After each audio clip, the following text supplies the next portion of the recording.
I am Nikita and ਅੱਜ ਆਪਾਂ ਮਨੋਵਿਗਿਆਨ ਕੀ ਹੈ ਇਸ ਬਾਰੇ ਆਪਾਂ ਵਿਚਾਰ ਕਰਾਂਗੇ।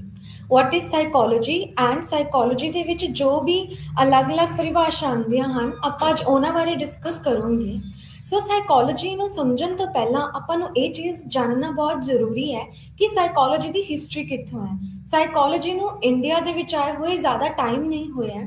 ਤੇ ਸਾਈਕੋਲੋਜੀ ਜਦੋਂ ਇਹ ਸਟਾਰਟ ਹੋਇਆ ਸੀਗਾ ਤਦੋਂ ਇਹ ਇੱਕ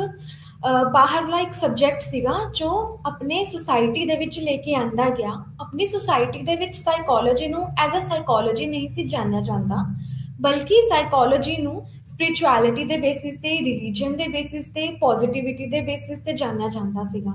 ਜਿਹੜੀ ਆਪਣੀ ਲਾਈਫ ਦੇ ਵਿੱਚ ਆਪਾਂ ਇੱਕ ਰਿਲੀਜੀਅਨ, ਇੱਕ ਧਰਮ ਨੂੰ ਆਪਾਂ ਜੋ ਵੀ ਇੱਕ ਇੰਪੋਰਟੈਂਸ ਦਿੰਦੇ ਆ ਤੇ ਆਪਾਂ ਜੋ ਵੀ ਧਾਰਮਿਕ ਚੀਜ਼ਾਂ ਤੋਂ ਜੋ ਵੀ ਆਪਾਂ ਨੂੰ ਸਿੱਖਣ ਨੂੰ ਮਿਲਦਾ ਹੈ ਉਹ ਸਭ ਸਾਈਕੋਲੋਜੀ ਦਾ ਇਨਡਾਇਰੈਕਟ ਯੂਜ਼ ਸੀਗਾ। ਸਾਈਕੋਲੋਜੀ ਨੂੰ ਸਾਈਕੋਲੋਜੀ ਨਹੀਂ ਬਲਕਿ ਉਸਨੂੰ ਇੱਕ ਡਿਵਾਈਨ ਰੂਪ ਦੇ ਨਾਲ ਸਮਝਿਆ ਜਾਂਦਾ ਸੀਗਾ ਕਿ ਜੋ ਵੀ ਚੀਜ਼ਾਂ ਆਪਾਂ ਨੂੰ ਸਿਖਾਈਆਂ ਜਾਂਦੀਆਂ ਹਨ, ਕਿਸੇ ਦੀ ਰਿਸਪੈਕਟ ਕਰਨਾ, ਕਾਈਂਡਨੈਸ ਸ਼ੋ ਕਰਨਾ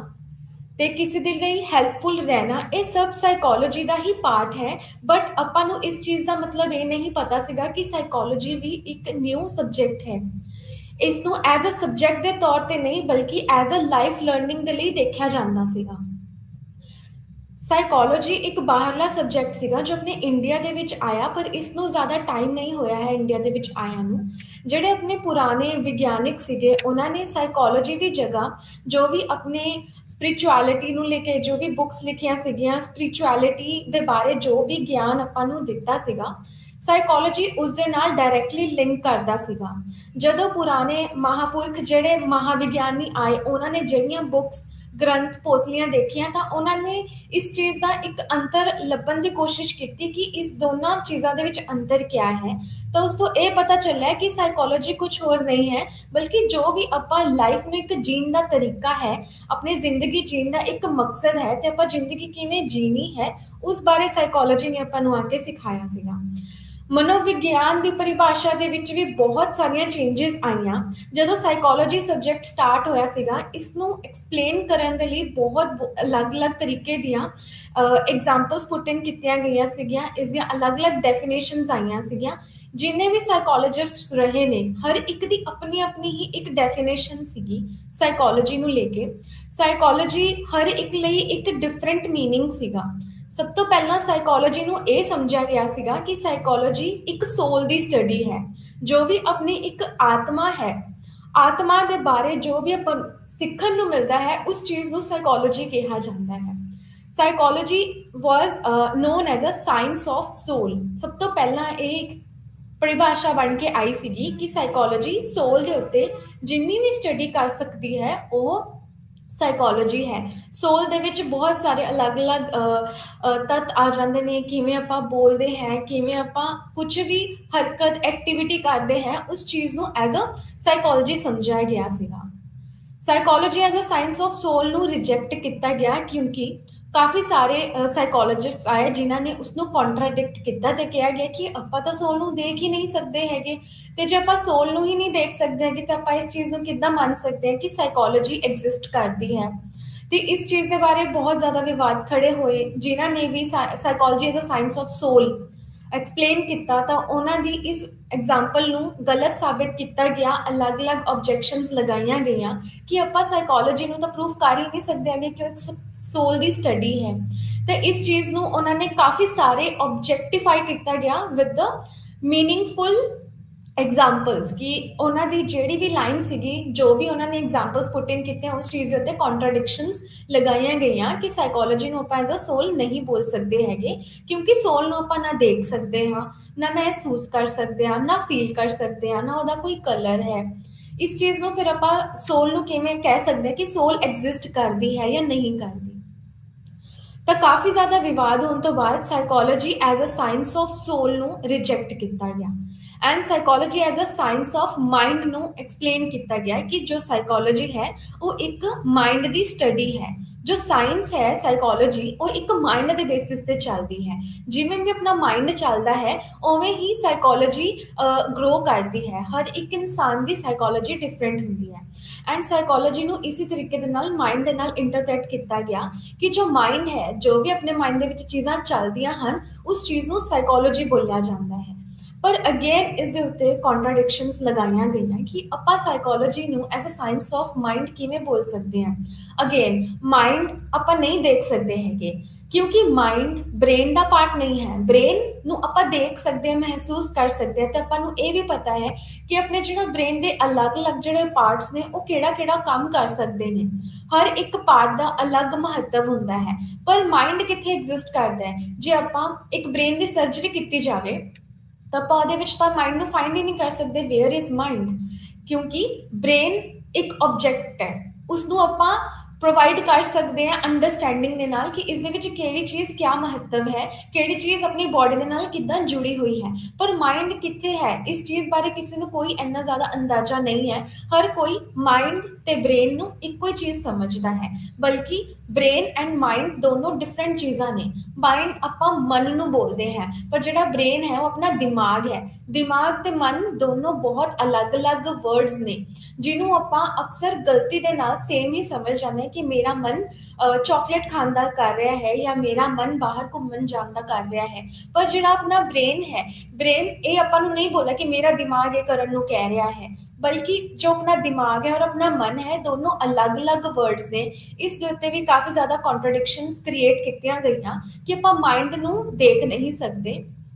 ਆਪਾਂ ਮਾਈਂਡ ਨੂੰ ਪ੍ਰੂਫ ਨਹੀਂ ਕਰ ਸਕਦੇ ਕਿ ਆਪਣਾ ਮਾਈਂਡ ਆਪਣਾ ਬ੍ਰੇਨ ਦਾ ਹੀ ਪਾਰਟ ਹੈ ਜਾਂ ਨਹੀਂ। ਤੇ ਇਸ ਚੀਜ਼ ਦੇ ਉੱਤੇ ਕਾਫੀ ਜ਼ਿਆਦਾ ਕੰਟਰਡਿਕਸ਼ਨਸ ਕ੍ਰੀਏਟ ਹੋਣ ਤੋਂ ਬਾਅਦ ਜਦੋਂ ਇੱਕ ਤੀਸਰੀ ਡੈਫੀਨੇਸ਼ਨ ਆਈ, ਤਾਂ ਉਹ ਡੈਫੀਨੇਸ਼ਨ ਸੀ psychology as a science of behaviour. ਜੋ ਵੀ ਆਪਾਂ ਬਿਹੇਵ ਕਰਦੇ ਹਾਂ, ਉਸਨੂੰ ਸਾਈਕੋਲੋਜੀ ਹੀ ਬੋਲਿਆ ਜਾਂਦਾ ਹੈ, ਕਿਉਂਕਿ ਜੋ ਆਪਣਾ ਹੁਣ ਬਿਹੇਵੀਅਰ ਹੈ, ਇਸ ਨੂੰ ਆਪਾਂ ਦੇਖ ਸਕਦੇ ਹਾਂ, ਇਸ ਨੂੰ ਆਪਾਂ ਓਬਜ਼ਰਵ ਕਰ ਸਕਦੇ ਹਾਂ, ਇਸ ਨੂੰ ਆਪਾਂ ਮਹਿਸੂਸ ਕਰ ਸਕਦੇ ਹਾਂ। ਤੇ ਜੋ ਵੀ ਆਪਾਂ ਬਿਹੇਵ ਕਰੋਗੇ, ਇਹ ਆਪਣੇ ਬਿਹੇਵੀਅਰ ਆਪਣਾ ਬਾਹਰ ਆਊਟਵਰਡਸ ਰਿਫਲੈਕਟ ਕਰੇਗਾ। ਜੋ ਵੀ ਆਪਣੀ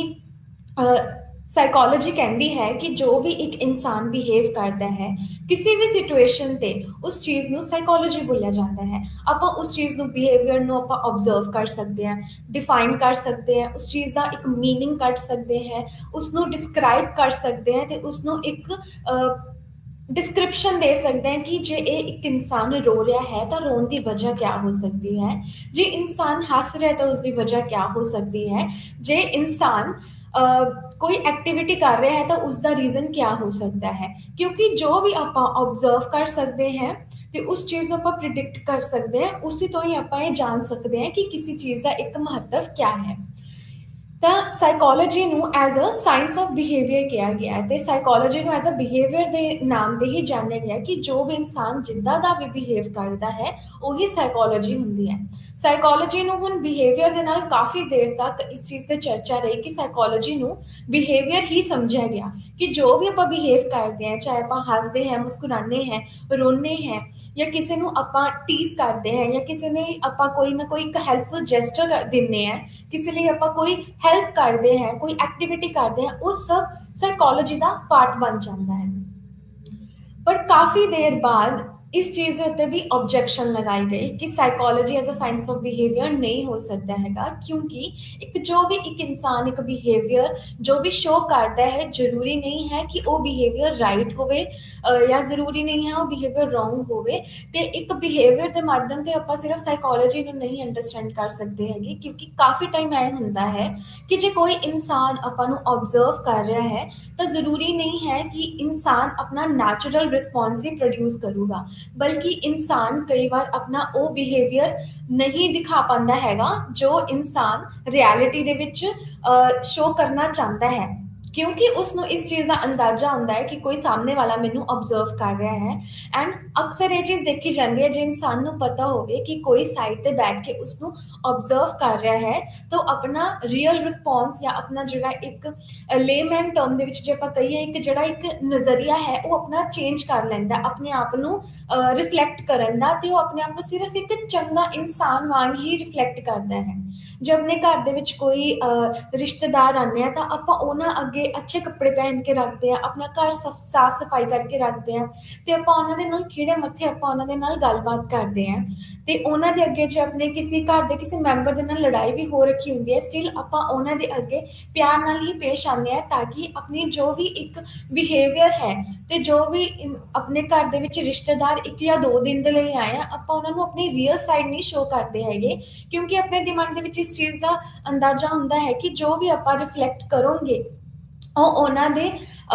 ਉੱਤੇ ਉਸ ਚੀਜ਼ ਦਾ ਪ੍ਰਭਾਵ ਪਏਗਾ, ਤੇ ਸ਼ਾਇਦ ਉਹ ਆਪਾਂ ਨੂੰ ਜੱਜ ਕਰਨਗੇ ਕਿ ਆਪਾਂ ਕਿੱਦਾਂ ਦੇ ਲੱਗਦੇ ਆ ਉਹਨਾਂ ਨੂੰ। ਇਸ ਕਰਕੇ ਆਪਾਂ ਇਸ ਚੀਜ਼ ਦਾ ਧਿਆਨ ਰੱਖਦੇ ਹਾਂ ਆਪਣੇ ਦਿਮਾਗ ਦੇ ਵਿੱਚ ਕਿ ਆਪਾਂ ਸਿਰਫ ਉਹੀ ਓਬਜ਼ਰਵ ਕਰਵਾਈਏ ਉਹਨਾਂ ਨੂੰ, ਜਾਂ ਉਹੀ ਬਿਹੇਵੀਅਰ ਉਹਨਾਂ ਦੇ ਅੱਗੇ ਪੇਸ਼ ਕਰੀਏ ਜੋ ਆਪਣਾ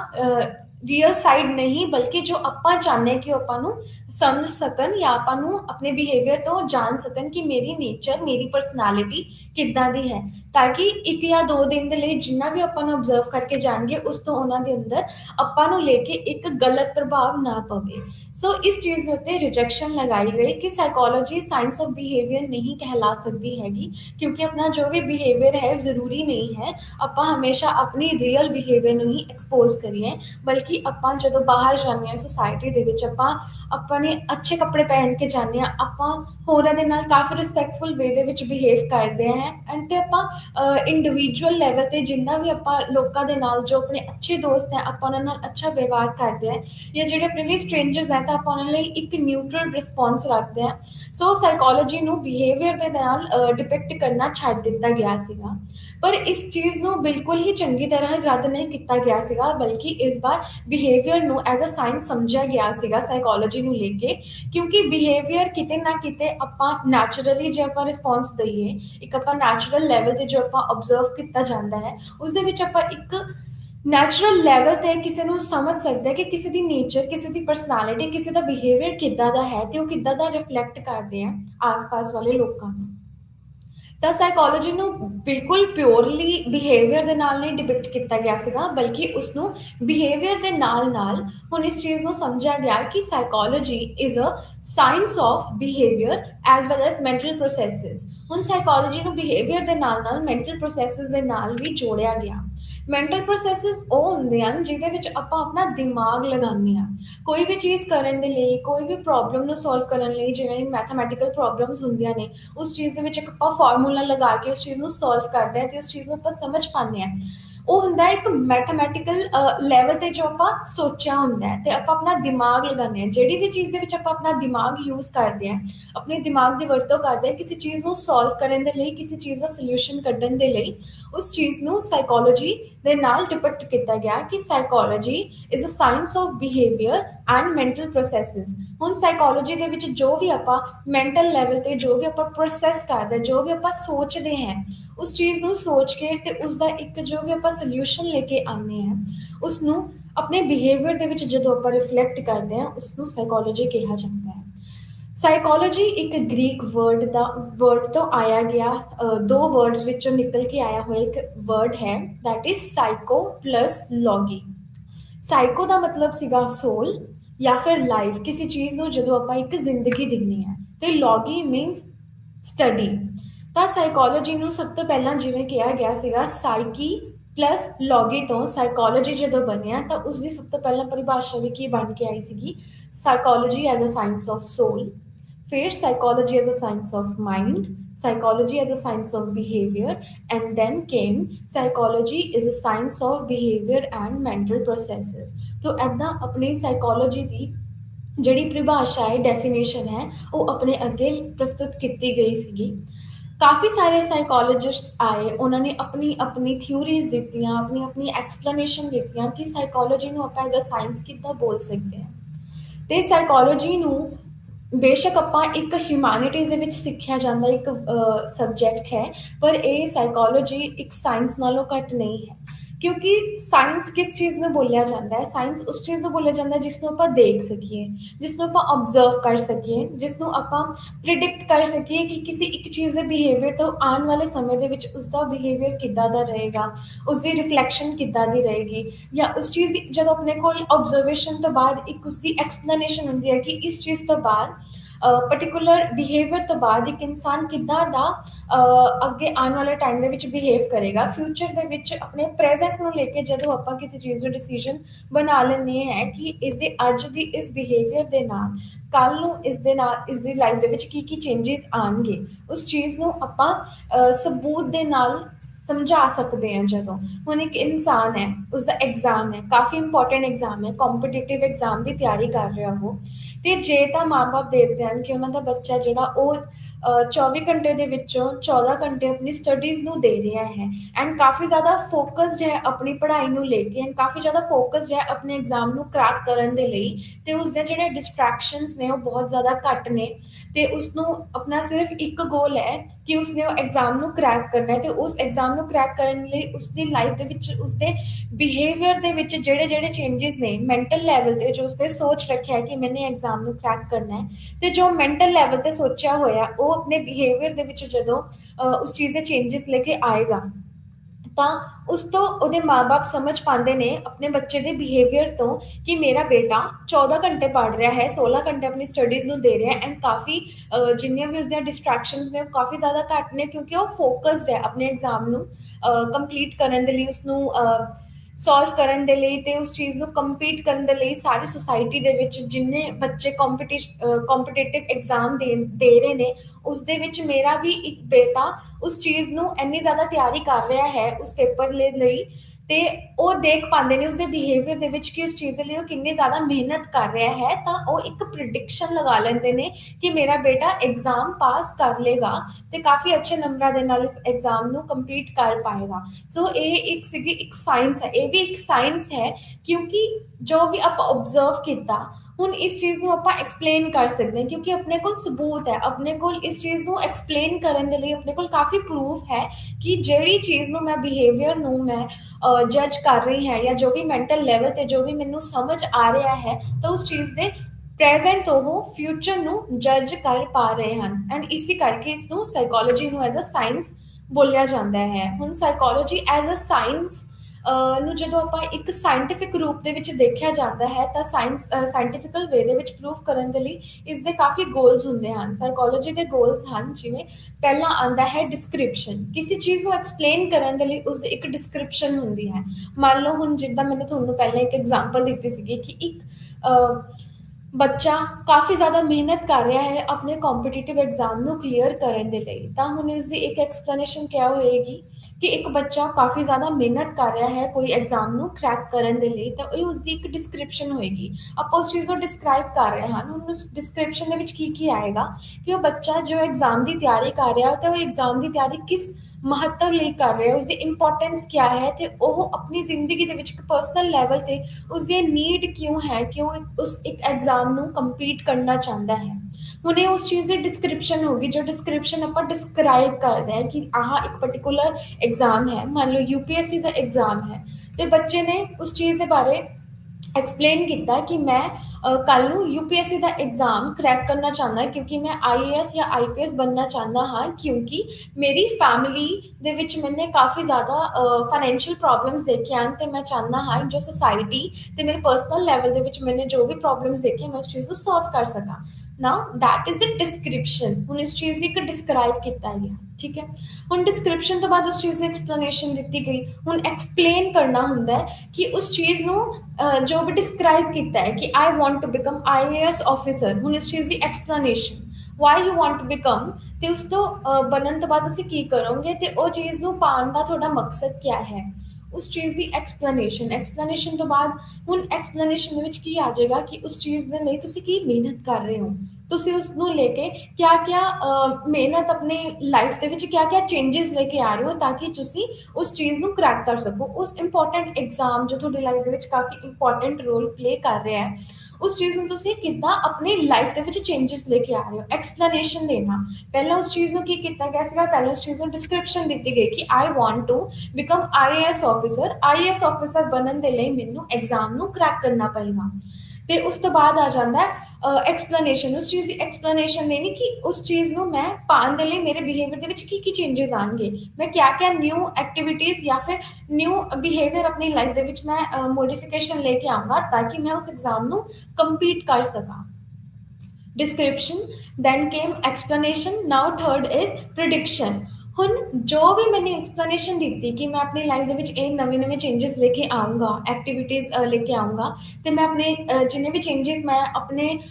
ਡੇਲੀ ਲਾਈਫ ਦੇ ਵਿੱਚ, ਡੇਲੀ ਰੂਟੀਨ ਦੇ ਵਿੱਚ ਲੈ ਕੇ ਆਊਂਗਾ ਤਾਂ ਕਿ ਮੈਂ ਐਗਜ਼ਾਮ ਦੇ ਲਈ ਪ੍ਰੈਪਰੇਸ਼ਨ ਕਰ ਸਕਾਂ। ਹੁਣ ਉਸ ਚੀਜ਼ ਦੀ ਪ੍ਰੋਡਿਕਸ਼ਨ ਤੇ ਆਉਂਦਾ ਹੈ ਕਿ ਉਸ ਚੀਜ਼ ਜੋ ਵੀ ਹੁਣ ਤੱਕ ਆਪਾਂ ਨੇ ਐਕਸਪਲੇਨ ਕੀਤਾ, ਡਿਸਕ੍ਰਾਈਬ ਕੀਤਾ, ਹੁਣ ਉਸ ਚੀਜ਼ ਨੂੰ ਪ੍ਰਿਡਿਕਟ ਕਰਨਾ। ਹੁਣ ਥਰਡ ਤੇ ਆਉਂਦਾ ਹੈ ਕਿ ਜੋ ਵੀ ਮੈंने ਸੋਚਿਆ ਸੀਗਾ ਕਿ ਮੈਂ ਉਸ ਐਗਜ਼ਾਮ ਨੂੰ ਕੰਪੀਟ ਕਰਨ ਦੇ ਲਈ, ਕਲੀਅਰ ਕਰਨ ਦੇ ਲਈ ਮੈਂ ਜੋ ਵੀ ਚੇਂजेस ਲੈ ਕੇ ਆਊਂਗਾ, ਹੁਣ ਉਹ ਚੀਜ਼ ਮੈंने ਆਪਣੀ ਲਾਈਫ ਦੇ ਵਿੱਚ ਉਹ ਚੇਂजेस ਲੈ ਕੇ ਆ ਗਿਆ ਮੈਂ। ਜੋ ਵੀ ਅੜਚਨਾਂ ਆ ਰਹੀਆਂ ਨੇ, ਜੋ ਵੀ ਬੈਰੀਅਰਸ ਬਣ ਰਹੇ ਨੇ, ਉਸ ਚੀਜ਼ ਨੂੰ ਕੱਟ ਕਰਨਾ ਤੇ ਜੋ ਵੀ ਚੇਂजेस ਨੇ, ਜੋ ਵੀ ਅਪਰੋਪਰੀਏਟ ਚੇਂजेस ਜਿਹੜੇ ਲਿਆਉਣ ਦੀ ਬਹੁਤ ਜ਼ਿਆਦਾ ਜ਼ਰੂਰਤ ਹੈ, ਉਸ ਚੀਜ਼ ਨੂੰ ਚੇਂਜ ਕਰਨਾ, ਕੰਟਰੋਲ ਕਰਨਾ ਤੇ ਆਪਣੇ ਗੋਲ ਤੱਕ ਪਹੁੰਚ ਪਾਉਣਾ। ਸੋ ਸਾਈਕੋਲੋਜੀ ਐਜ਼ ਅ ਸਾਇੰਸ, ਜਿਹੜੀ ਆਪਣੀ ਇੱਕ ਸਾਈਕੋਲੋਜੀ ਹੈ, ਉਹ ਕਹਿੰਦੀ ਹੈ ਕਿ ਮੈਂ ਇੱਕ ਸਾਇੰਸ ਹੈ। ਉਹ ਸਾਇੰਸ ਕਿੱਦਾਂ ਹੋਈ? ਜਦੋਂ ਆਪਾਂ ਉਸ ਚੀਜ਼ ਨੂੰ ਪ੍ਰੂਵ ਕਰ ਸਕਦੇ ਹਾਂ, ਪ੍ਰਿਡਿਕਟ ਕਰ ਸਕਦੇ ਹਾਂ, ਆਪਾਂ ਉਸ ਨੂੰ ਆਬਜ਼ਰਵ ਕਰ ਸਕਦੇ ਹਾਂ, ਆਪਾਂ ਉਸ ਚੀਜ਼ ਨੂੰ ਚੇਂਜ ਕਰ ਸਕਦੇ ਹਾਂ, ਆਪਾਂ ਉਸ ਚੀਜ਼ ਨੂੰ ਡਿਸਕ੍ਰਾਈਬ ਕਰ ਸਕਦੇ ਹਾਂ ਤੇ ਆਪਾਂ ਉਸ ਚੀਜ਼ ਨੂੰ ਐਕਸਪਲੇਨ ਕਰ ਸਕਦੇ ਹਾਂ। ਇਸੇ ਤਰੀਕੇ ਦੇ ਨਾਲ ਆਪਾਂ ਸਾਈਕੋਲੋਜੀ ਨੂੰ ਐਜ਼ ਅ ਸਾਇੰਸ ਸਮਝ ਪਾਉਂਦੇ ਹਾਂ ਕਿ ਸਾਈਕੋਲੋਜੀ ਇਜ਼ ਅ ਸਾਇੰਸ, ਕਿਉਂਕਿ ਆਪਾਂ ਬਿਹੇਵੀਅਰ ਨੂੰ ਆਬਜ਼ਰਵ ਕਰ ਸਕਦੇ ਹਾਂ ਤੇ ਜੋ ਵੀ ਆਪਣੇ ਮੈਂਟਲ ਲੈਵਲ ਤੇ ਜੋ ਵੀ ਆਪਾਂ ਸੋਚ ਪਾਉਂਦੇ ਹਾਂ ਤੇ ਸੋਚ ਕੇ ਉਸ ਚੀਜ਼ ਦਾ ਇੱਕ ਬਿਹੇਵੀਅਰ ਪ੍ਰੋਡਿਊਸ ਕਰ ਪਾਉਂਦੇ ਹਾਂ, that is psychology of behavior and mental processes. And psychology as a science is also from description, explanation, prediction, and after prediction comes the change or control in the specific behavior in order to get our goal। ਜੋ ਵੀ ਆਪਣਾ ਗੋਲ ਹੈ ਉਸ ਚੀਜ਼ ਨੂੰ ਪਾਉਣ ਦੇ ਲਈ ਆਪਣੇ ਜਿਹੜੇ ਵੀ ਚੇਂजेस ਆਪਾਂ ਨੂੰ ਲਿਆਉਣ ਦੀ ਜ਼ਰੂਰਤ ਪੈਂਦੀ ਹੈ, ਉਸ ਚੀਜ਼ ਦੇ ਵਿੱਚ ਚੇਂजेस ਤੇ ਕੰਟਰੋਲ ਵਿਦ ਦ ਬੈਰੀਅਰਸ ਲੈ ਕੇ ਆਉਣਾ, ਤਾਂ ਕਿ ਆਪਾਂ ਜੋ ਵੀ ਆਪਣਾ ਗੋਲ ਹੈ ਆਪਾਂ ਆਪਣੇ ਉਸ ਗੋਲ ਤੱਕ ਪਹੁੰਚ ਸਕੀਏ। ਸਾਈਕੋਲੋਜੀ ਸਟਾਰਟ ਕਿੱਦਾਂ ਹੋਈ ਸੀ ਤੇ ਉਸਦੀ ਇੱਕ ਵਿਕਾਸ ਕਿੱਦਾਂ ਹੋ ਪਾਇਆ ਸੀਗਾ? ਤਾਂ ਮਨੋਵਿਗਿਆਨ ਦਾ ਆਰੰਭ ਅਤੇ ਵਿਕਾਸ। ਤਾਂ ਜਦੋਂ ਕਾਫੀ ਸਾਲਾਂ ਪਹਿਲਾਂ ਜਦੋਂ ਸਾਈਕੋਲੋਜੀ ਦੀ ਡੈਫੀਨੇਸ਼ਨ ਨਿਕਲ ਕੇ ਆਈ ਸੀਗੀ,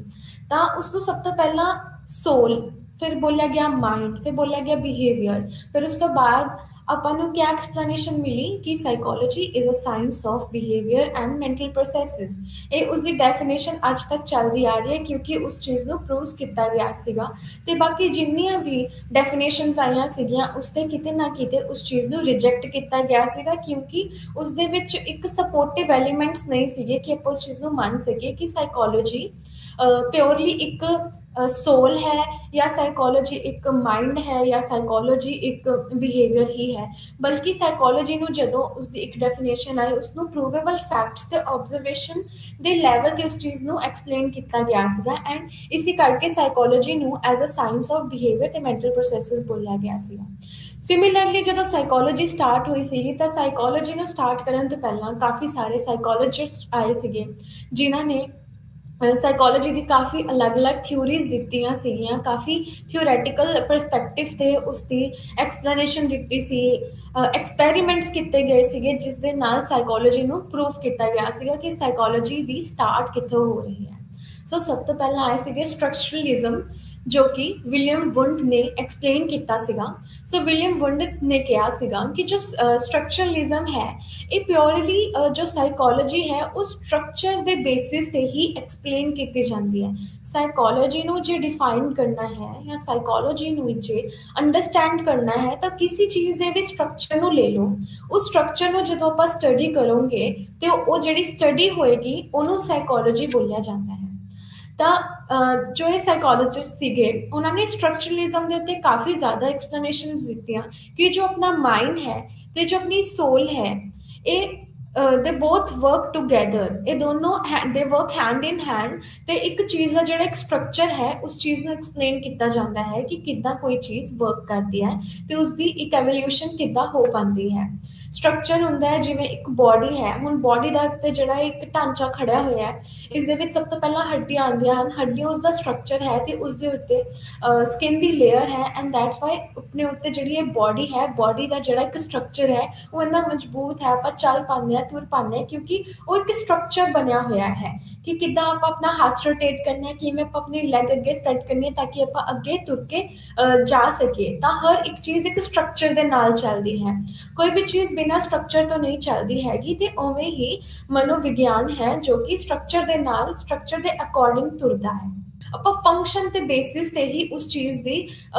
ਗੋਲ ਨੂੰ ਜਾਂ ਉਸ ਚੀਜ਼ ਦੇ ਇੰਪੋਰਟੈਂਸ ਨੂੰ ਸਮਝ ਪਾਉਂਦੇ ਹਾਂ, ਨਾ ਕਿ ਉਸਦੇ ਸਟਰਕਚਰ ਨੂੰ। ਉਹਨਾਂ ਨੇ ਸਟਰਕਚਰਲਿਜ਼ਮ ਨੂੰ ਡਿਫੈਂਡ ਕੀਤਾ ਕਿ ਸਟਰਕਚਰਲਿਜ਼ਮ ਇਜ਼ ਨਾਟ ਦੈਟ ਇੰਪੋਰਟੈਂਟ। ਆਪਣੇ ਫੰਕਸ਼ਨਲਿਜ਼ਮ ਨੂੰ ਸਟਰਕਚਰਲਿਜ਼ਮ ਦੇ ਉੱਪਰ ਰੱਖਿਆ ਗਿਆ ਕਿ ਜੋ ਫੰਕਸ਼ਨ ਹੈ, ਕਿਸੇ ਵੀ ਚੀਜ਼ ਦਾ ਫੰਕਸ਼ਨ ਹੈ, ਉਸ ਚੀਜ਼ ਦੇ ਬੇਸਿਸ ਤੇ ਹੀ ਆਪਾਂ ਕਿਸੇ ਚੀਜ਼ ਨੂੰ ਕਾਫੀ ਦੇਰ ਤੱਕ, ਕਾਫੀ ਲੰਬੇ ਸਮੇਂ ਤੱਕ ਚਲਾ ਸਕਦੇ ਹਾਂ। ਤਾਂ ਫੰਕਸ਼ਨਲਿਜ਼ਮ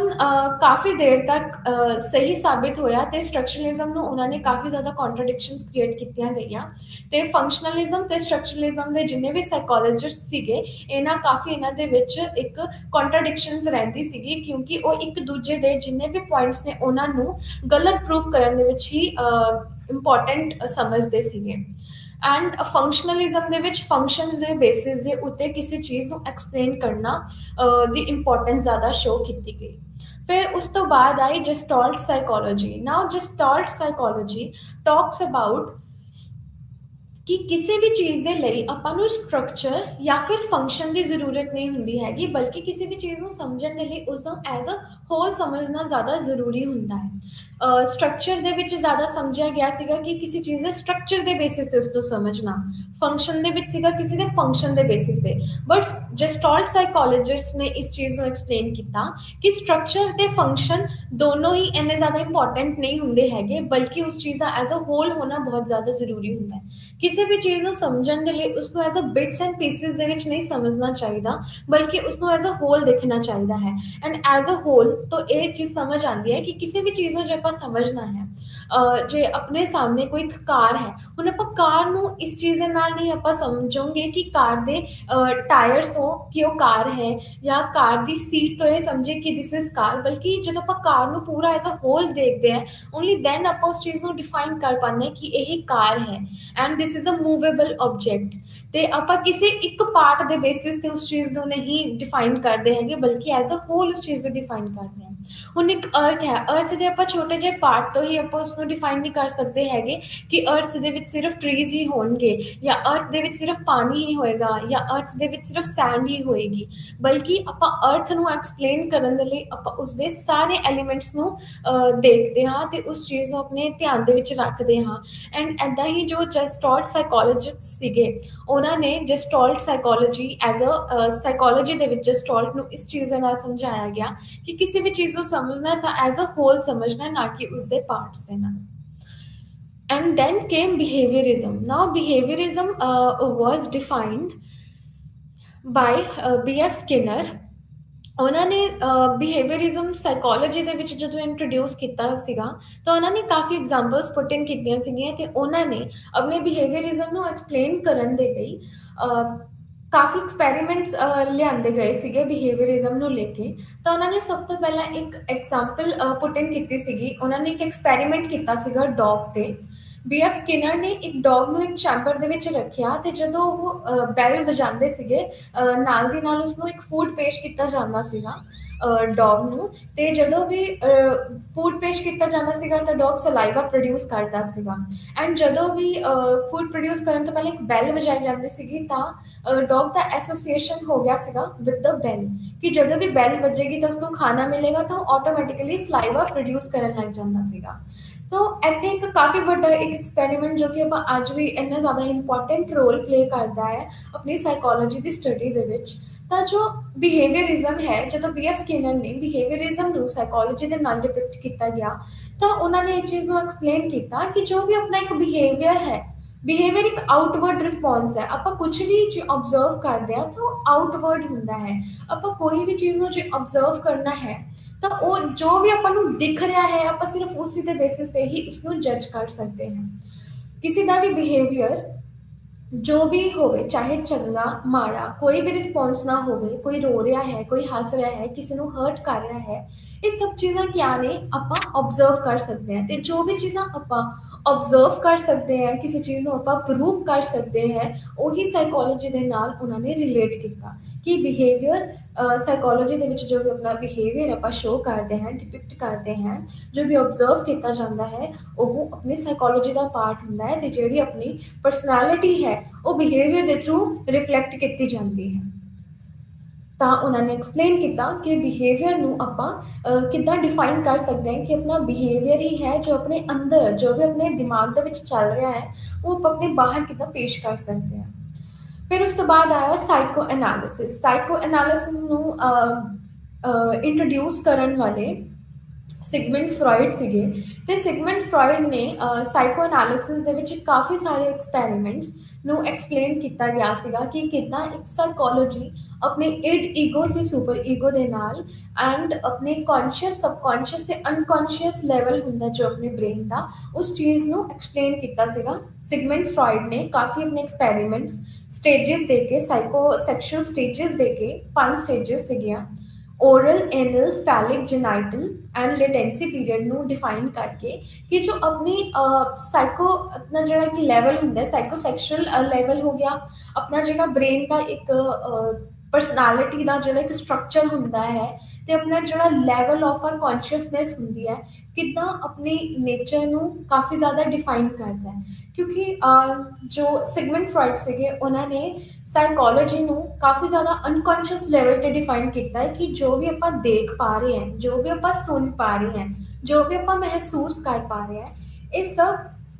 ਆਪਣਾ ਇੱਕ ਅਨਕੌਨਸ਼ੀਅਸ ਲੈਵਲ ਤੇ ਜੋ ਵੀ ਆਪਣਾ ਫਿਟਿੰਗ ਹੈ, ਜਦੋਂ ਦੇ ਆਪਾਂ ਪੈਦਾ ਹੋਏ ਹਾਂ, ਆਪਣੇ ਪੈਦਾ ਹੋਣ ਤੋਂ ਲੈ ਕੇ ਹੁਣ ਤੱਕ ਜੋ ਵੀ ਆਪਣੀ ਲਾਈਫ ਦੇ ਵਿੱਚ ਚੱਲਦਾ ਆ ਰਿਹਾ ਹੈ, ਇਹ ਸਾਰੇ ਚੇਂਜਸ ਆਪਣੇ ਆਪਣੇ time by time, stages by stages, period by period ਆਪਣੇ ਚੇਂਜਸ ਆਉਂਦੇ ਰਹਿੰਦੇ ਹਨ। ਤੇ ਜਿਹੜੇ ਚੇਂਜਸ ਹੈ ਕਦੇ ਰੁਕ ਨਹੀਂ ਸਕਦੇ ਹੈਗੇ। ਜਦੋਂ ਦੇ ਆਪਣੇ ਪੇਰੈਂਟਸ,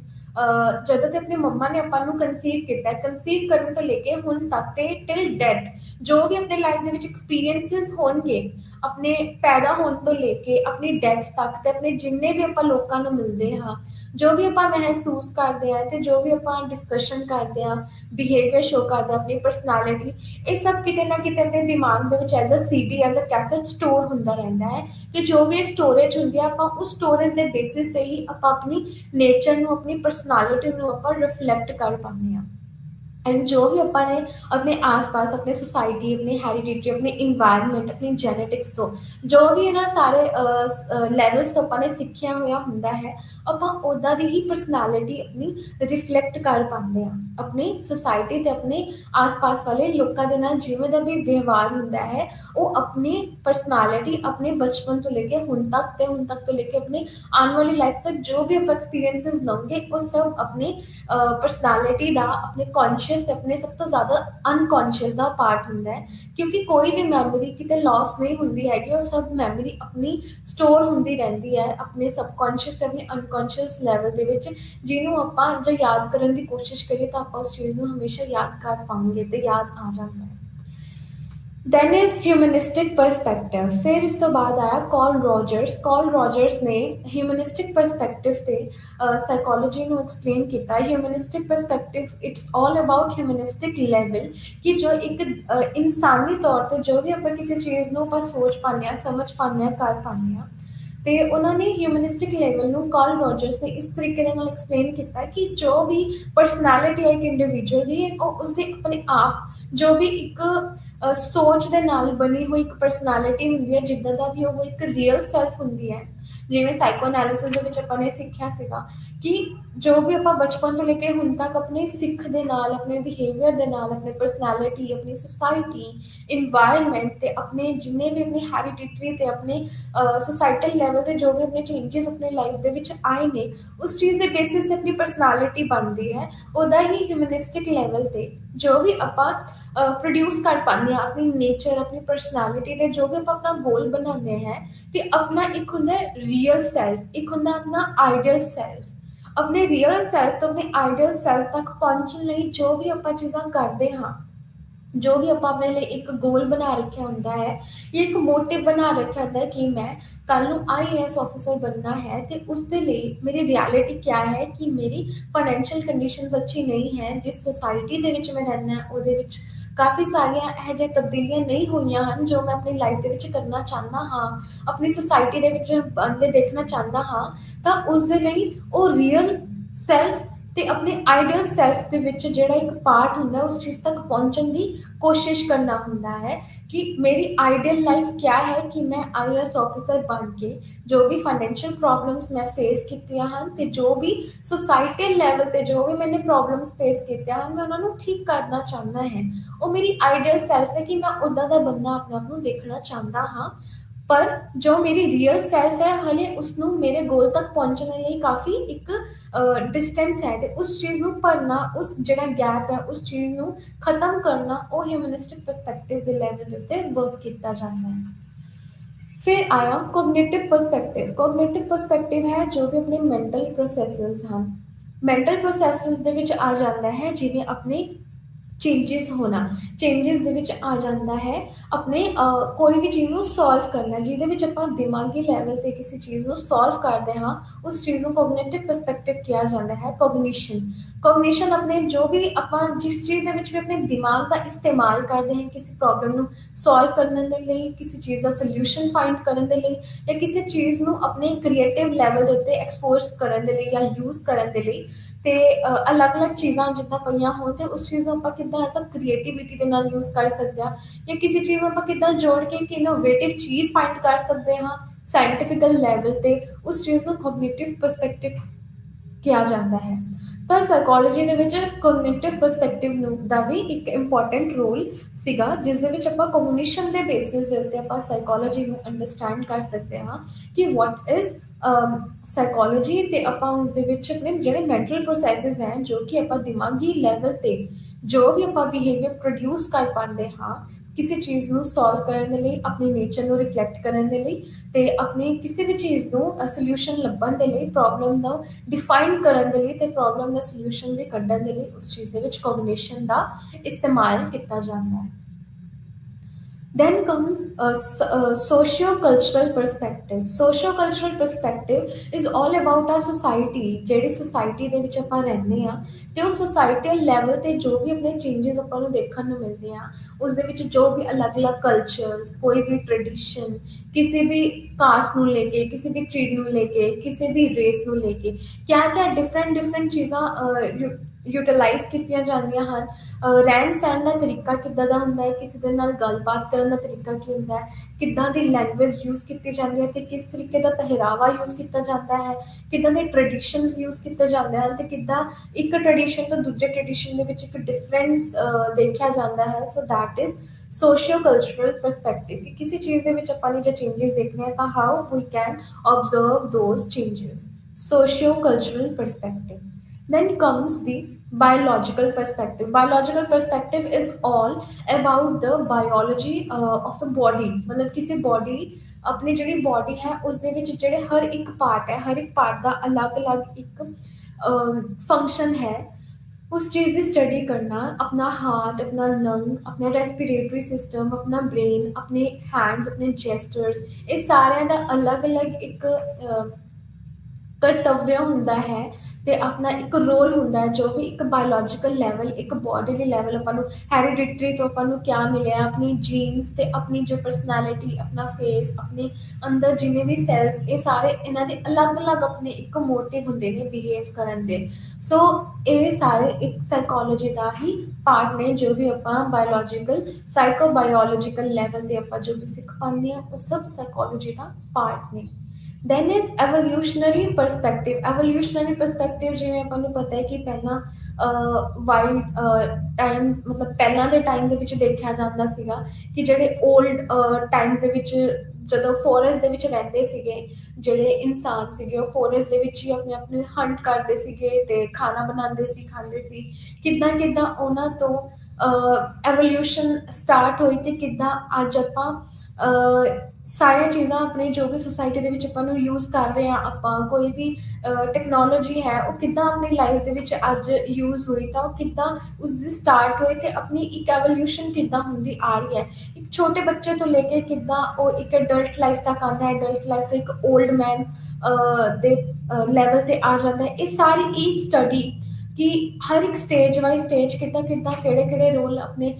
ਡਿਫਰੈਂਸ ਕ੍ਰੀਏਟ ਕਰ ਪਾਉਂਦੇ ਨੇ, ਉਸ ਚੀਜ਼ ਦੀ ਸਟੱਡੀ ਨੂੰ ਐਵੋਲਿਊਸ਼ਨਰੀ ਪਰਸਪੈਕਟਿਵ ਦੇ ਨਾਲ, ਸਾਈਕੋਲੋਜੀ ਦੇ ਨਾਲ ਰਿਲੇਟ ਕੀਤਾ ਜਾਂਦਾ ਹੈ।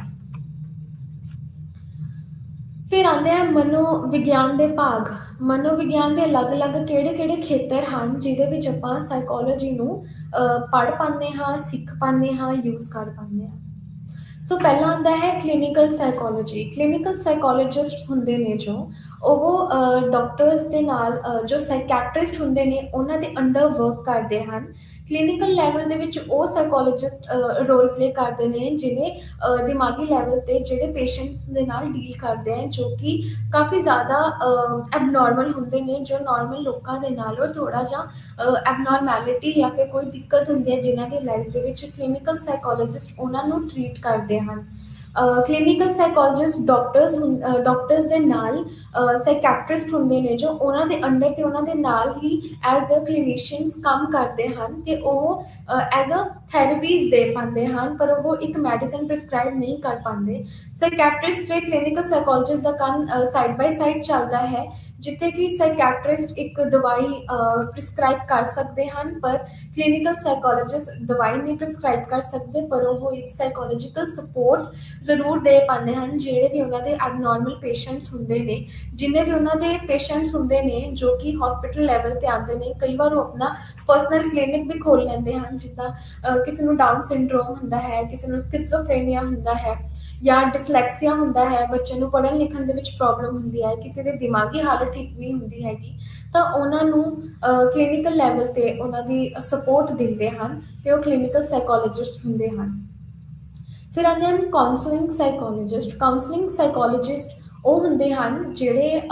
ਕਿਸੇ ਨਾਰਮਲ ਇਨਸਾਨ ਨੂੰ ਕਾਉਂਸਲਿੰਗ ਦੇ ਪਾਉਂਦੇ ਹਨ, ਉਹਨਾਂ ਦੀ day to day activities, day to day life ਦੇ ਵਿੱਚ ਆਉਣ ਵਾਲੀਆਂ ਜਿੰਨੀਆਂ ਵੀ ਪ੍ਰੋਬਲਮਸ ਹੁੰਦੀਆਂ ਹਨ ਉਹਨਾਂ ਨੂੰ ਸੋਲਵ ਕਰਨ ਦੇ ਲਈ ਤੇ ਉਹਨਾਂ ਨੂੰ ਇੱਕ ਰਾਹ ਦਿਖਾਉਣ ਦੇ ਲਈ ਜੋ ਹੈਲਪ ਕਰਦੇ ਹਨ, ਉਹਨਾਂ ਨੂੰ ਸੁਣਦੇ ਹਨ ਤੇ ਉਹਨਾਂ ਨੂੰ ਇੱਕ ਸੋਲਿਊਸ਼ਨ ਫੋਕਸਡ ਇੱਕ ਇਨਵਾਇਰਨਮੈਂਟ ਦਿੰਦੇ ਹਨ, ਜਿੱਥੇ ਉਹਨਾਂ ਨੂੰ ਸੁਣਿਆ ਜਾਂਦਾ ਹੈ, ਉਹਨਾਂ ਨੂੰ ਸਮਝਿਆ ਜਾਂਦਾ ਹੈ ਤੇ ਉਹਨਾਂ ਦੀ ਹੈਲਪ ਕੀਤੀ ਜਾਂਦੀ ਹੈ, ਤੇ ਉਹਨਾਂ ਨੂੰ ਨਾਰਮਲ ਲੈਵਲ ਦੇ ਉੱਤੇ ਜੋ ਵੀ ਇੱਕ ਕਾਉਂਸਲ ਕੀਤਾ ਜਾਂਦਾ ਹੈ ਉਹ ਕਾਉਂਸਲਿੰਗ ਸਾਈਕੋਲੋਜਿਸਟ ਦਾ ਕੰਮ ਹੁੰਦਾ ਹੈ।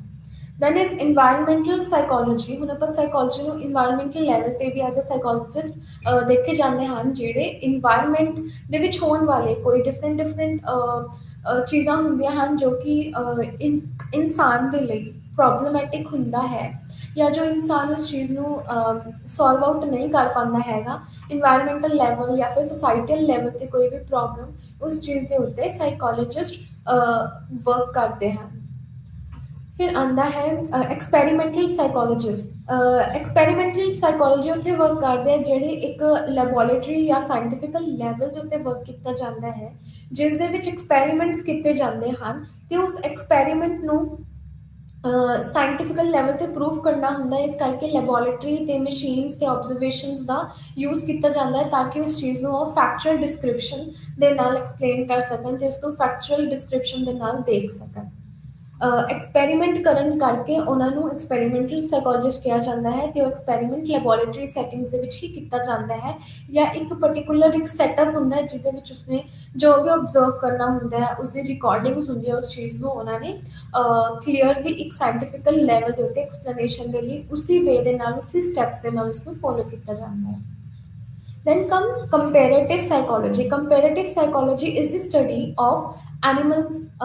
Animal study ਕੀਤੀ ਜਾਂਦੀ ਹੈ। ਇਹ ਐਨੀਮਲਸ ਦੇ ਉੱਤੇ ਸਟੱਡੀ ਕੀਤੀ ਜਾਂਦੀ ਹੈ, ਕਿਉਂਕਿ ਕਾਫੀ ਚੀਜ਼ਾਂ ਇੱਦਾਂ ਦੀਆਂ ਹੁੰਦੀਆਂ ਹਨ ਕਿ ਆਪਾਂ ਇੱਕ ਇਨਸਾਨ ਜਾਂ ਆਪਾਂ ਇੱਕ human brain, human body, human mind ਜਾਂ ਹਿਊਮਨ ਦੇ ਬਿਹੇਵੀਅਰ ਦੇ ਉੱਤੇ ਨਹੀਂ ਜੱਜ ਕਰ ਸਕਦੇ ਹੈਗੇ, ਤਾਂ ਇਸ ਕਰਕੇ ਜੋ ਵੀ ਇੱਕ ਇਨਸਾਨ ਦੇ ਉੱਤੇ ਸਟੱਡੀ ਕਰਨੀ ਹੁੰਦੀ ਹੈ ਉਹ ਕੰਪੇਰੇਟਿਵ ਸਾਈਕੋਲੋਜੀ ਕੰਪੈਰੀਜ਼ਨ ਕੀਤਾ ਜਾਂਦਾ ਹੈ ਔਨ ਐਨੀਮਲਸ। ਉਹ ਜੋ ਵੀ ਸਟੱਡੀ ਐਨੀਮਲਸ 'ਤੇ ਕੀਤੀ ਜਾਂਦੀ ਹੈ, ਉਸੀ ਚੀਜ਼ ਦਾ ਰਿਜ਼ਲਟ ਨੂੰ ਐਜ਼ ਪ੍ਰੂਫ ਕੀਤਾ ਜਾਂਦਾ ਹੈ ਕਿ that is compared to the life of a human. ਕਿਉਂਕਿ ਇੱਕ ਜਿਉਂਦੇ ਜੀ ਇੱਕ ਇਨਸਾਨ ਦੇ ਦਿਮਾਗ ਦਾ ਇੱਕ ਸਟਰਕਚਰ ਸਮਝਣ ਦੇ ਲਈ ਉਸਨੂੰ ਕੱਟ ਨਹੀਂ ਸਕਦੇ ਹਾਂ, ਜਾਂ ਉਸਦੇ ਸ਼ੌਕਸ ਨਹੀਂ ਦੇ ਸਕਦੇ ਹੈਗੇ, ਜਾਂ ਉਹਨਾਂ ਦੇ ਨਾਲ ਥੋੜ੍ਹਾ ਮੈਨੀਪੂਲੇਟਿਵ ਵੇ ਦੇ ਨਾਲ ਨਹੀਂ ਬਿਹੇਵ ਕੀਤਾ ਜਾ ਸਕਦਾ ਹੈਗਾ। ਇਸ ਕਰਕੇ ਐਨੀਮਲਸ ਉੱਤੇ ਸੇਮ ਤਰੀਕੇ ਦਾ ਐਕਸਪੋਜ਼ਰ ਦਿੱਤਾ ਜਾਂਦਾ ਹੈ to understand the behaviour of a human being. ਤੇ ਕਾਫੀ ਇਹੋ ਜਿਹੇ ਐਨੀਮਲਸ ਹਨ ਜਿਵੇਂ ਕਿ ਚਿੰਪੈਂਜੀਜ਼, ਰੈਟਸ, ਡੌਗਸ, ਇਹਨਾਂ ਦੇ ਉੱਤੇ ਟੈਸਟਿੰਗਸ ਕੀਤੀ ਗਈ ਸੀਗੀ, ਜਿਸ ਦਾ ਰਿਜ਼ਲਟ ਸੇਮ ਨਿਕਲ ਕੇ ਆਇਆ ਸੀਗਾ। ਜੇ ਉਹੀ ਸੇਮ ਟੈਸਟ ਇੱਕ ਇਨਸਾਨ ਤੇ ਕੀਤਾ ਜਾਂਦਾ ਤਾਂ ਉਸਦਾ ਰਿਜ਼ਲਟ ਵੀ ਸੇਮ ਹੀ ਨਿਕਲ ਕੇ ਆਉਂਦਾ। ਕਾਫੀ ਜਗ੍ਹਾ ਇਸ ਦੇ ਉੱਤੇ ਕਾਫੀ ਜ਼ਿਆਦਾ ਬੈਨ ਵੀ ਲਗਾਇਆ ਗਿਆ ਹੈ ਕਿ ਕੰਪੇਰੇਟਿਵ ਸਾਈਕੋਲੋਜੀ ਨਹੀਂ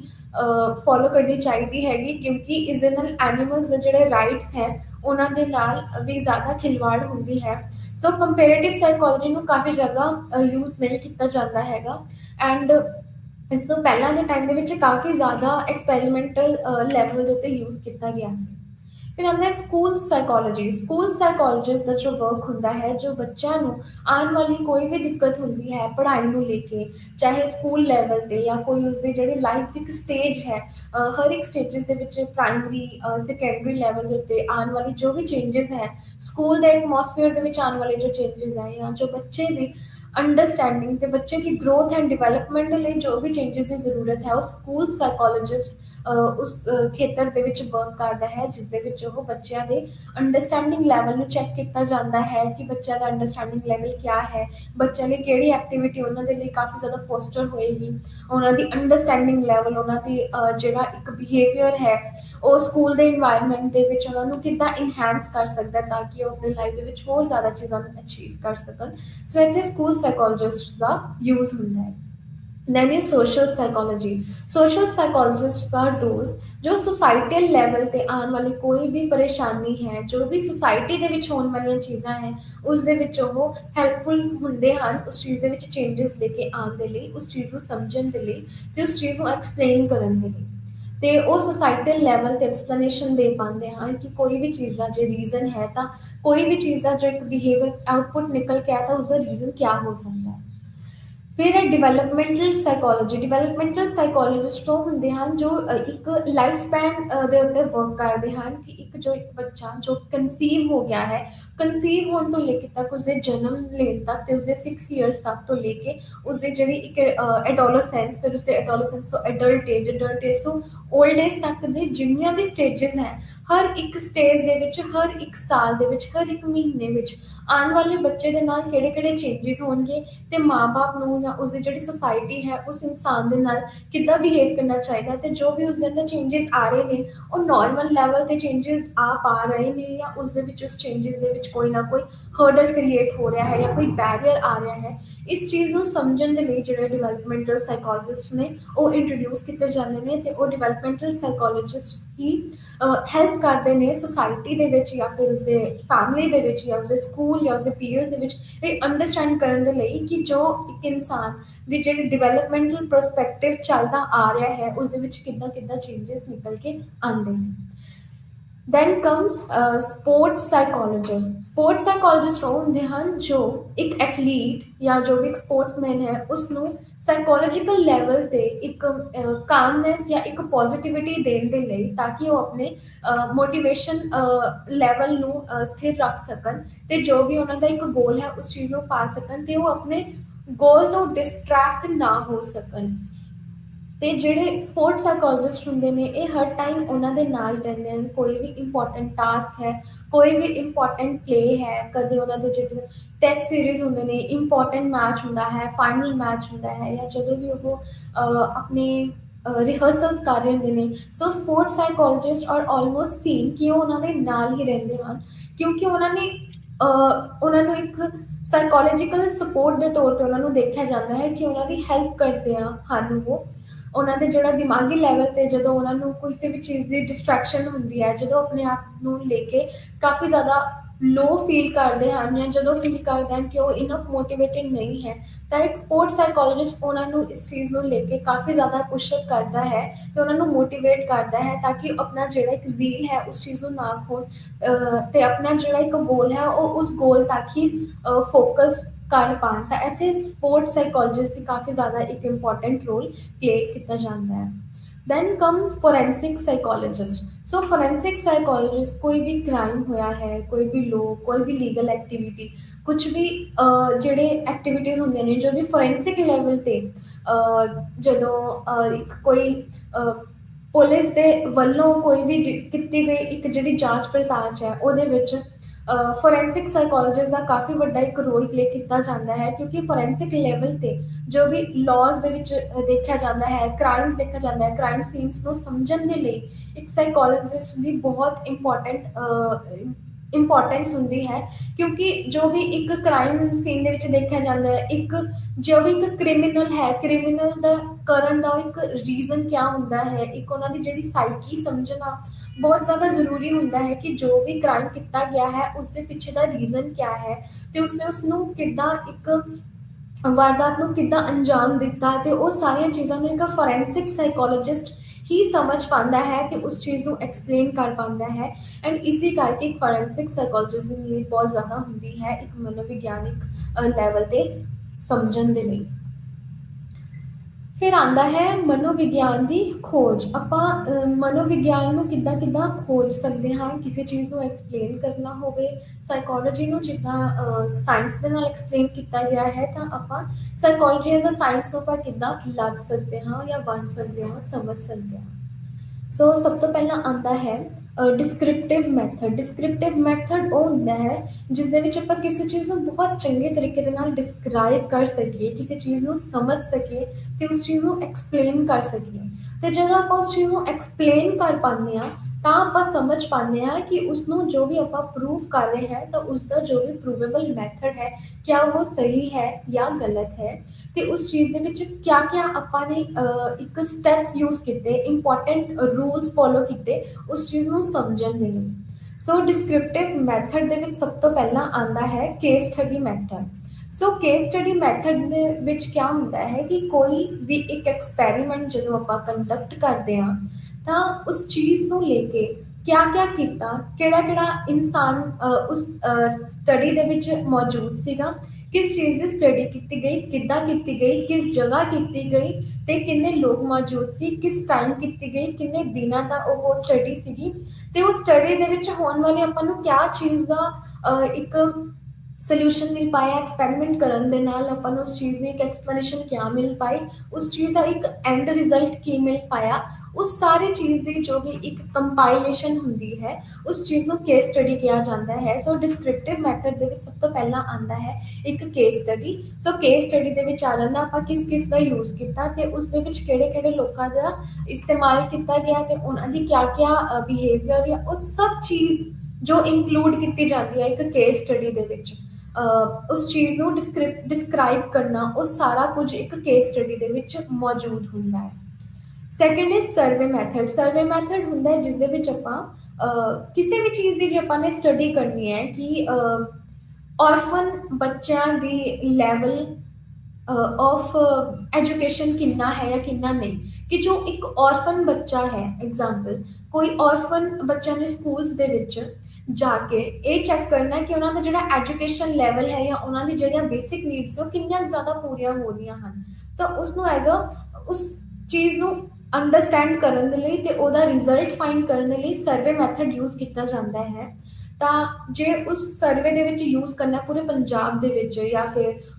ਪੂਰੇ ਨਾਰਥ ਇੰਡੀਆ ਦੇ ਵਿੱਚ ਕਿੰਨੇ ਸਕੂਲਸ ਹਨ ਜਿੱਥੇ ਔਰਫਨ ਬੱਚਿਆਂ ਨੂੰ ਪੜ੍ਹਾਇਆ ਜਾਂਦਾ ਹੈ ਤੇ ਕਿੰਨੇ ਔਰਫਨ ਸਕੂਲਸ ਹਨ, ਸਭ ਤੋਂ ਪਹਿਲਾਂ ਉਸਨੂੰ ਲੱਭਣਾ, ਉਹ ਔਰਫਨ ਸਕੂਲਸ ਨੂੰ ਲੱਭਣ ਤੋਂ ਬਾਅਦ ਔਰਫਨ ਸਕੂਲਸ ਦੇ ਵਿੱਚ ਕਿੰਨੇ ਬੱਚੇ ਹਨ ਉਹਨਾਂ ਦੀ ਇੱਕ ਕੁਆਂਟਿਟੀ ਲੈਣਾ, ਡਾਟਾ ਕਲੈਕਟ ਕਰਨਾ ਉਹਨਾਂ ਤੋਂ, ਤੇ ਫਿਰ ਉਹਨਾਂ ਨੂੰ ਮਿਲ ਕੇ ਉਹਨਾਂ ਦੇ ਉੱਤੇ ਇੱਕ ਸਰਵੇ ਕੰਡਕਟ ਕੀਤਾ ਜਾਣਾ ਜਿਹਦੇ ਵਿੱਚ ਬੇਸਿਕ ਆਬਜੈਕਟਿਵ ਟਾਈਪਸ ਕੁਐਸਚਨਸ ਪੁੱਛਣਾ ਤੇ ਉਹਨਾਂ ਦੇ ਕੋਲੋਂ ਉਹ ਰਾਈਟ ਜਾਂ ਰੋਂਗ ਟਿਕ ਕਰਵਾਉਣਾ ਤੇ ਉਹ ਸਰਵੇ ਕੰਡਕਟ ਕਰਕੇ ਉਸ ਚੀਜ਼ ਨੂੰ ਸਾਰੇ ਨਾਰਥ ਇੰਡੀਆ ਦੇ ਜਿੰਨੇ ਵੀ ਸਕੂਲਸ ਨੇ ਉਹ ਸਾਰੇ ਸਰਵੇਸ ਨੂੰ ਇਕੱਠਾ ਕਰਕੇ ਉਸ ਚੀਜ਼ ਦਾ ਇੱਕ ਰਿਜ਼ਲਟ ਫਾਈਂਡ ਕਰਨਾ ਤੇ ਅਲੱਗ-ਅਲੱਗ ਸਕੂਲ ਦੇ ਵਿੱਚ ਜਾ ਕੇ ਉਹਨਾਂ ਦਾ ਜੋ ਰਿਜ਼ਲਟ ਲਿੱਤਾ ਹੈ ਉਸ ਚੀਜ਼ ਤੋਂ ਡਿਫਾਈਨ ਕਰਨਾ ਕਿ ਪੂਰੇ ਨਾਰਥ ਇੰਡੀਆ ਦੇ ਵਿੱਚ ਕਿਹੜੀ-ਕਿਹੜੀ ਸਾਈਟ ਜ਼ਿਆਦਾ ਐਜੂਕੇਸ਼ਨ ਜਾਂ ਬੇਸਿਕ ਨੈਸੈਸਿਟੀਜ਼ ਫੁੱਲਫਿਲ ਹੋ ਪਾ ਰਹੀਆਂ ਹਨ ਔਰਫਨ ਬੱਚਿਆਂ ਦੀਆਂ ਜਾਂ ਕਿਹੜੇ ਸਕੂਲਸ ਜਾਂ ਫਿਰ ਕਿਹੜੇ ਏਰੀਆ ਦੇ ਵਿੱਚ ਘੱਟ ਹਨ ਤੇ ਇਸ ਚੀਜ਼ ਦੇ ਲੈਵਲ ਤੇ ਉਸ ਚੀਜ਼ ਦਾ ਸਰਵੇ ਕਰਨਾ। ਦੈਨ ਇਹ ਸਿਸਟਮੈਟਿਕ ਆਬਜ਼ਰਵੇਸ਼ਨ ਕਿਸੇ ਚੀਜ਼ ਨੂੰ ਡਿਸਕ੍ਰਾਈਬ ਕਰਨ ਦੇ ਲਈ ਉਸਦਾ ਇੱਕ ਰਿਜ਼ਲਟ ਵੀ ਹੋਣਾ ਜ਼ਰੂਰੀ ਹੁੰਦਾ ਹੈ ਜਿਵੇਂ ਕਿ ਸਭ ਤੋਂ ਪਹਿਲਾਂ ਆਪਾਂ ਨੇ ਕੀਤਾ ਕੇਸ ਸਟੱਡੀ ਮੈਥਡ ਫਿਰ ਆਉਂਦਾ ਹੈ ਸਰਵੇ ਮੈਥਡ ਫਿਰ ਆਉਂਦਾ ਹੈ ਸਿਸਟਮੈਟਿਕ ਆਬਜ਼ਰਵੇਸ਼ਨ। ਸਿਸਟਮੈਟਿਕ ਆਬਜ਼ਰਵੇਸ਼ਨ ਦੇ ਵਿੱਚ ਚਾਹੇ ਤਾਂ ਹੁਣ ਜੋ ਵੀ ਆਪਾਂ ਆਬਜ਼ਰਵ ਕਰ ਰਹੇ ਹਾਂ ਚਾਹੇ ਤਾਂ ਉਹ ਇੱਕ ਨੈਚੁਰਲ ਲੈਵਲ ਤੇ ਆਪਾਂ ਉਸ ਚੀਜ਼ ਨੂੰ ਆਬਜ਼ਰਵ ਕਰ ਰਹੇ ਹਾਂ ਜਾਂ ਫਿਰ ਆਪਾਂ ਉਸ ਚੀਜ਼ ਨੂੰ ਐਜ਼ ਅ ਸਿਸਟਮੈਟਿਕ ਲੈਵਲ ਦੇ ਵਿੱਚ ਜਿਸ ਦੇ ਵਿੱਚ ਇੱਕ ਇਨਸਾਨ ਨੂੰ ਆਲਰੇਡੀ ਪਤਾ ਹੁੰਦਾ ਹੈ ਕਿ ਉਸਨੂੰ ਆਬਜ਼ਰਵ ਕੀਤਾ ਜਾ ਰਿਹਾ ਹੈ ਤਾਂ ਜਿਹੜੀ ਵੀ ਉਹ ਇੱਕ ਆਬਜ਼ਰਵੇਸ਼ਨ ਉਹਨਾਂ ਨੂੰ ਯੂਜ਼ ਕੀਤੀ ਜਾ ਰਹੀ ਹੈ ਸਿਸਟਮੈਟਿਕ ਲੈਵਲ ਤੇ ਜੇ ਤਾਂ ਕਿਸੇ ਨੂੰ ਪਤਾ ਹੈ ਕਿ ਉਹਨਾਂ ਨੂੰ ਆਬਜ਼ਰਵ ਕੀਤਾ ਜਾ ਰਿਹਾ ਹੈ ਤਾਂ ਫਿਰ ਉਹਨਾਂ ਦਾ ਜਿਹੜਾ ਆਬਜ਼ਰਵੇਸ਼ਨ ਜੋ ਵੀ ਉਹਨਾਂ ਦਾ ਬਿਹੇਵੀਅਰ ਸ਼ਾਇਦ ਹੋ ਸਕਦਾ ਹੈ ਕਿ ਉਹ ਆਪਣਾ ਰੀਅਲ ਬਿਹੇਵੀਅਰ ਐਕਸਪੋਜ਼ ਨਹੀਂ ਕਰ ਰਹੇ ਪਰ ਜੋ ਇੱਕ ਨੈਚੁਰਲ ਸੈਟਿੰਗਸ ਦੇ ਵਿੱਚ ਕੀਤਾ ਜਾਂਦਾ ਹੈ ਤਾਂ ਫਿਰ ਸ਼ਾਇਦ ਉਹ ਆਪਣਾ ਜਿਹੜਾ ਰਿਸਪੌਂਸ ਹੈ ਉਹ ਸਹੀ ਦੇ ਪਾਉਂਦੇ ਹਨ। ਤਾਂ ਇਸੇ ਤਰੀਕੇ ਦੇ ਨਾਲ ਜੋ ਵੀ ਉਹਨਾਂ ਦਾ ਆਬਜ਼ਰਵ ਕੀਤਾ ਜਾਂਦਾ ਹੈ ਉਹਨਾਂ ਦਾ ਬਿਹੇਵੀਅਰ ਉਸ ਚੀਜ਼ ਨੂੰ ਡਿਸਕ੍ਰਾਈਬ ਕੀਤਾ ਜਾਂਦਾ ਹੈ ਤੇ ਉਸ ਹੀ ਡਿਸਕ੍ਰਿਪਸ਼ਨ ਦੇ ਬੇਸਿਸ ਤੇ ਉਸ ਚੀਜ਼ ਦਾ ਰਿਜ਼ਲਟ ਫਾਈਂਡ ਆਊਟ ਕੀਤਾ ਜਾਂਦਾ ਹੈ। Then comes experimental method. Experimental method ਉਹੀ ਜਿੱਦਾਂ ਕਿਸੇ ਵੀ ਚੀਜ਼ ਦਾ ਐਕਸਪੈਰੀਮੈਂਟ ਕਰਕੇ ਉਸ ਚੀਜ਼ ਦਾ ਰਿਜ਼ਲਟ ਫਾਈਂਡ ਆਊਟ ਕਰਨਾ ਜਿਵੇਂ ਪੀ ਐਫ ਸਕਿਨਰ ਨੇ ਬਿਹੇਵੀਅਰ ਨੂੰ ਅੰਡਰਸਟੈਂਡ ਕਰਨ ਦੇ ਲਈ ਉਹਨਾਂ ਨੇ